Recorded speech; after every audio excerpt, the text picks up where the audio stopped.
Assalamualaikum warahmatullahi wabarakatuh. Sahabat-sahabat subscriber yang berbahagia, semoga selalu dalam keadaan sehat walafiat, tak kurang suatu apapun. Nah, kali ini admin melanjutkan kembali novel dengan judul Sebuah Rahasia, memasuki episode keempat dengan judul Kecelakaan. Namun sebelum saya melanjutkan membacakan kisahnya, bagi yang belum subscribe, silahkan klik tombol subscribe, kemudian dinyalakan loncengnya agar tidak ketinggalan nanti apabila sudah ada update video terbaru. Dek, hari ini Mas lembur ya, pulang jam 8-an. Kalau mau tidur jangan lupa pintu dikunci. Mas bawa duplikatnya. Lembur lagi Mas, katanya lagi pilot, kok malah lembur terus? Iya, ini sudah mulai bangkit makanya lembur dikit-dikit. Nanti kalau Mas pulang mau dibawain apa? Terserahlah Mas, lagi nggak pengen apa-apa. Balasku malas, lembur lagi dan lagi. Entah kenapa beberapa minggu terakhir Mas Nano sering kali lembur. Padahal sebelumnya dia bilang nggak akan ada lemburan beberapa bulan ke depan karena perusahaan sedang pilot. Banyak pengurangan karyawan. Hatiku tak tenang tiap kali Mas Nano pamit untuk lembur. Mau tidur pun tak bisa, padahal badanku rasanya nggak karuan, capek, pusing, ngantuk. Mata memang bisa terpejam, tapi pikiran masih kemana-mana. Jam menunjukkan pukul 21:10.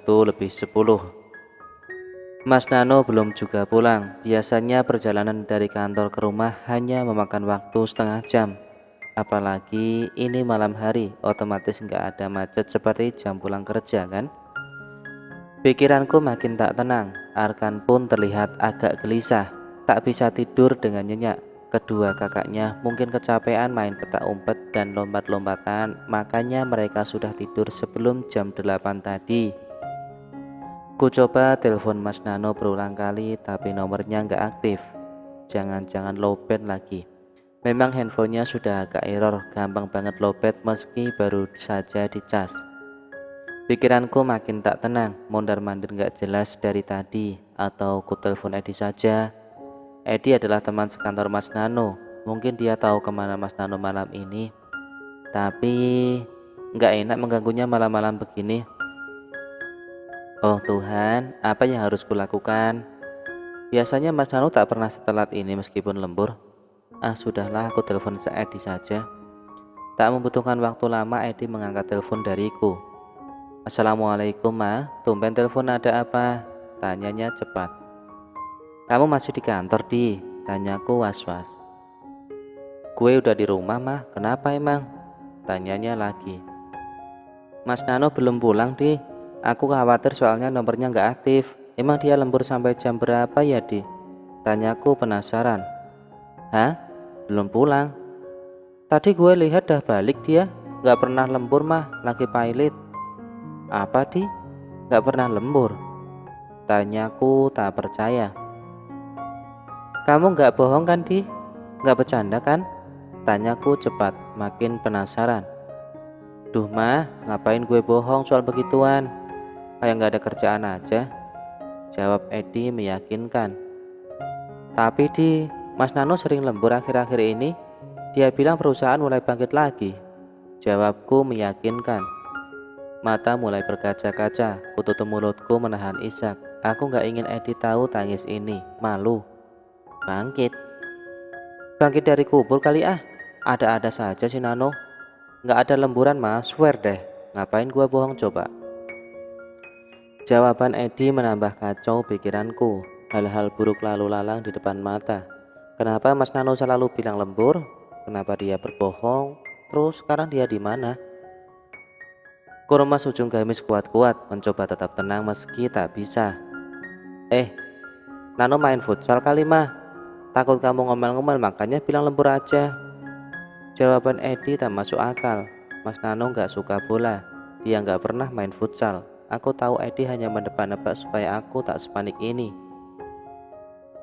Aku bingung cari Mas Nano kemana Di, apalagi nomornya gak aktif, di luar gerimis pula. Tak bisa lagi ku tahan tangis ini, biarlah. Ku dengar Edi agak panik, mungkin karena mendengar tangis dan suaraku yang semakin serak. Bentar Ma, gue coba cari dulu deh. Lo tenang aja ya, jangan panik. Pesannya kemudian mematikan obrolan kami. Jangan panik gimana? Tak seperti biasanya Mas Nano pulang setelah ini. Paling telat jam 9 sudah sampai rumah. Itu pun kalau dia mampir dulu ke Abang Martabak atau nasi goreng. Tapi sekarang sudah hampir jam 10 malam belum nampak batang hidungnya. Apalagi ya dibilang gak pernah ada lembur. Lantas selama ini Mas Nano pergi kemana? Kenapa sampai hati membohongi istri sendiri? Hatiku gelisah tak karuan. Air mata pun sulit sekali kutahan. Makin deras mengalir. Handphone tak pernah lepas dari genggaman. Berharap segera ada kabar dari Mas Nano. Halo Ma, Nano kecelakaan. Sekarang dibawa ke rumah sakit Harapan. Tak butuh waktu sejam Edi memberiku kabar tentang Mas Nano. Kabar yang tak sesuai dengan harapan. Mas Nano kecelakaan. Badanku tiba-tiba luruh begitu saja di lantai. Bagaimana ini? Siapa yang akan jagain anak-anak kalau aku ke rumah sakit? Pikiranku makin kacau. Rasa kesal, takut, bingung bercampur memenuhi otak. Orang tua Mas Nano gak mungkin bisa datang cepat karena rumahnya cukup jauh dari rumah sakit. Butuh waktu 3 jam untuk sampai ke sana. Apalagi mereka sudah cukup tua, tak mungkin pergi malam-malam begini. Besok pagi saja aku kabari mereka. Ima, suamimu kecelakaan. Kalau kamu mau ke rumah sakit, biar aku yang jagain anak-anakmu.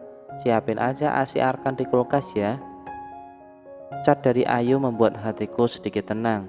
Ayu memang sahabatku yang pengertian. Dia sering membantuku di setiap hal. Apalagi akhir-akhir ini sejak dia balik Jakarta, hampir tiap weekend dia main ke rumah. Kangen anak-anakku katanya. Oke Yu, aku tunggu. Makasih banyak ya, aku sering banget ngerepotin kamu. Ku balas pesan Ayu. Belum dibaca, mungkin dia masih dalam perjalanan. Tak apalah, aku mau siap-siap dulu. Tapi, dari mana Ayu tahu kabar Mas Nano kecelakaan? Aku belum cerita apapun padanya. Bahkan aku sendiri baru dapat kabar tentang Mas Nano dari Edi 5 menit yang lalu. Demikian tadi keseluruhan kisah di episode keempat novel berjudul Sebuah Rahasia. Bagaimana kisah kelanjutannya? Tetap stay tune di channel ini ya. Untuk yang belum subscribe, silahkan klik tombol subscribe, kemudian dinyalakan loncengnya. Terima kasih telah menyaksikan. Wassalamualaikum warahmatullahi wabarakatuh.